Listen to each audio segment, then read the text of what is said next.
Hello there everybody, folks of the Anglo-Saxon. Let's just turn that down a bit and we'll turn this down a bit because it's quite loud, isn't it?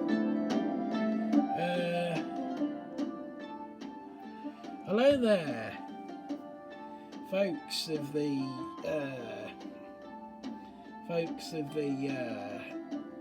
Alsater Anglican kin, folks, brothers and sisters of Fains of Fernsida, and brothers and sisters of Glingersaaf, and folks of Fingersaaf. Today I haven't been on for a bit because there's been a lot of stuff going on both sides of my family, so there's been a lot going on and a lot to worry about. I'm going to say it as it is, worry about. We're still in quite dark times, aren't we? So, well, as we know in Old English, the time of the next moon is coming, known as Solmanoff, meaning cake month. The block name for this is Akerblot in Old English. Trying to see if I can find out what the Norse call it. I've actually got a Norse calendar, Dane calendar here. It was bought for me for Yale by my friend Richard. It doesn't actually say, but I'll soon find out. Bear with me.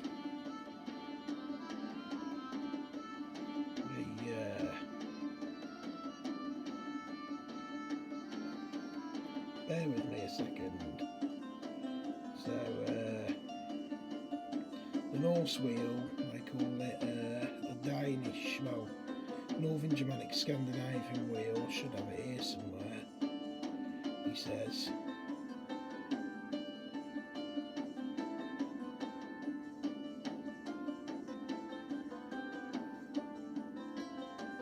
Bear with me. Yes, there it is. So the Northern Germanic, or the Norse, the Danes, Icelandic, Faroe, Northern Germanic descent, Northern Germanic, the Swedes, would have become the Rus as well, before merging with the Slavs and still becoming the Kievan Rus. They would have known it as Fori under the Asian Wanai, as they know as the Asian Vania. They would have called it Fori. We call it Solmanoff, and the block name is Akerblot. But well, the Danes have actually recorded down, according to the calendar my friend Richard bought me for Yale. They've actually recorded down what we're going to talk about today. A lot of you will know this day modernly as Valentine's Day, which a lot of you will think, wow, the Saint Valentine is a Christian, he's a Roman or whatever, and yeah, you're right.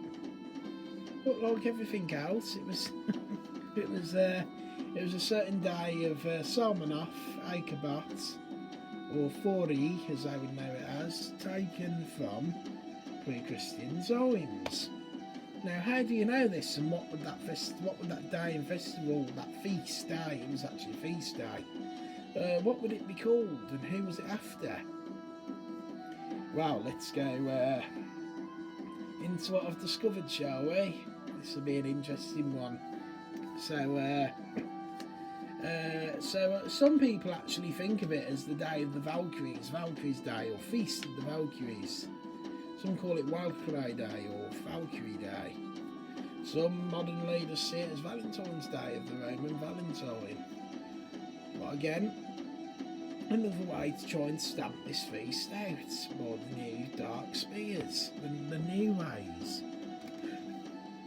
But now, there is an even more accurate translation for what it actually was. Possibly Icelandic sagas written down, but the Danes. This is made by, my friend got it off Etsy for Yale. It's a calendar and it puts down all the, Danish, Norse, Northern Germanic feast days and festivals. And it's called the Viking calendar of 2023. So I'm going on to February here. and the 14th is actually marked. Would you believe it? And it's you guys are gonna hit. For those guys that are quite stronger on the path, you guys are gonna hit. You're gonna hit yourselves when you hear this one. The Feast of Vali. The Feast of Vali. Now, who is Vali? So, anyone good with the path is very familiar with how the god of light and smile, the smiley god of light, Vali, favourite son of Odin, died. He was tricked, Hod, the blind god, was tricked by Luca into shooting him with mistletoe, the only plant that could harm Baldi. After Baldi's death, Vali, who is one of the other sons of Odin, took up arms and actually slew Hod. So we remember it as the day that he took down Hod in revenge of Baldi. Why he didn't go for Luca, I don't know, but that's what the sagas and mythology say. And it's not actually a day of love, and I'm going to get more into the love aspects in a minute and how I view of it. It's a day of vengeance. That's actually a day of vengeance where, Baldi had to be somehow avenged for what happened with the mistletoe and the arrow. Obviously, the gods had dealings with Luca and sorted him out. Why they believed, I think it was after, I could be wrong, after Luca did what he did with Hod, he showed up to the Hall of Wada, also known as Aegir in Norse Germanic. Aegir. Our sea god. And then Funor and Woden had wits, and then, so on to the point where he was tied up under the snakes that drip acid on him, where Anglibodder tries to, help him as much as she can. But anyway, that's another story for another day, and I think that might be in the Gods of Asgard, where Eric Thingy's son, is it whatever his name is, but Reese will be covering that in his Gods of Asgard book, I think, at some point. I think it covers that in there, so I'll leave that story to Reese for another night. He will come on as my guest, and and he on these shows, and he will read more on that as the book of the Gods of Asgard gets deeper. But anyway, Vali, he's said to be probably a god of vengeance, just like Vidar, not to be confused with Vidar, because he avenged his brother Baldur in the way he felt necessary. So, but how does this link to the love element of Valentine's Day? Well, here's the hard truth. It doesn't, and I will celebrate it. I do have my partner that I love, and I'll probably do as much as to take her out for it. It's a feast day, so I can take my partner out for a feast. It is a feast day of Vali. It's a feast day of Vali, so take her out for a feast. I'll buy her a gift. My forebears are all about buying gifts of all time of year. But my assistant manager made a very good point at my workplace yesterday. I think if you need a certain day to tell your partner that you love them, then what's the point in that? Because you should love them every single day, which is very true. Now, obviously, I'll celebrate it. I'll take my partner out for a meal and I'll get her a gift. Because our forebears would have done that at times to be nice anyway. And for the modern aspect's sake, it's my way of joining in. But, it's like my assistant manager Dan said at work. You should love them, you can buy them gifts at any time. But the Feast of Vali, the Feast of Vali was a feast of remembrance for how he believed he had to avenge Baldi. But I wanted to come on to that. With everything going on, I thought it's quite an appropriate time to do this video now. I haven't been on for a while, so I wanted to, come on and tell you guys that. I said I'll be doing other stuff and just having metal shows. And this calendar's actually really good. I know it's more for the Northern Germanic Danes, but thank you, my friend, half Albert, half, Scotty, half Merson friend Richard, for buying me this. It was a really nice yearly gift, and I'm using it well. And I'm always penciling in my own events in that as well. So thank you, Richard, for that. And it's because of that, it's how I discovered the Feast of Vali's Day. So I owe a lot of that credit to Richard for actually buying me that. Yeah, I thought I'd come on and do a quick show on that because that was really interesting. I wanted to share that with you guys. And yeah,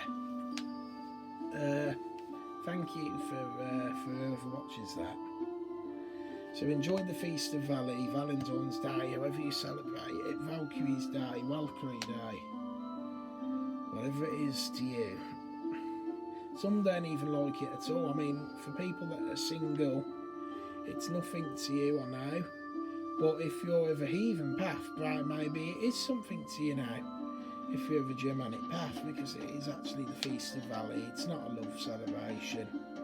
It's the feast of one of the gods of vengeance, who avenged his brother in the way necessary. I may look more in to see if there's any more on this feast of Vali, but I'm hoping I've hit the nail on the head there, and that's actually what February 14th, or the 14th day of Solomon, also known in modern English as Cape Month, in the time of Acre actually is. So yeah, I think I've covered that well, and I hope you guys enjoyed that and watch back. I'm your Rich Nicholson, proud lineman of Fountain Cider. I guess lead blotter and also still lineman of the Arisator Kimblots, my home blots. And I think that's it, isn't it? Yeah, maybe I have the honour to be, the wisdom to know and the knowledge to care. As my uncle always says, he's going through a very tough time at the moment. I'm not going to go into that because that's family stuff. But I've got candles, incense lit for him to guide him through, and the Weird Sisters, will fight him to get through this. But anyway, those are his words, and I always use them for the Arasati words. And in Fountain Cider, we always say, as our forebears did, so shall we. Wassail hell, drink ale, and I will probably most likely see you now at the next Arisator Kimblot, which I aim to do around midday, 1 PM UK time. That's recording it, that is on here, on February 6th, which is a Monday, when the Reese and Gareth, the Lionermen, which means learner men, will join me in Frith, me and Reese hopefully. But there we go, everybody. It's a little video for you there, just to check in, and something I really wanted to share with you guys. So yes, thank you everybody. You're my Rich Nicholson out. Thank you. See you later.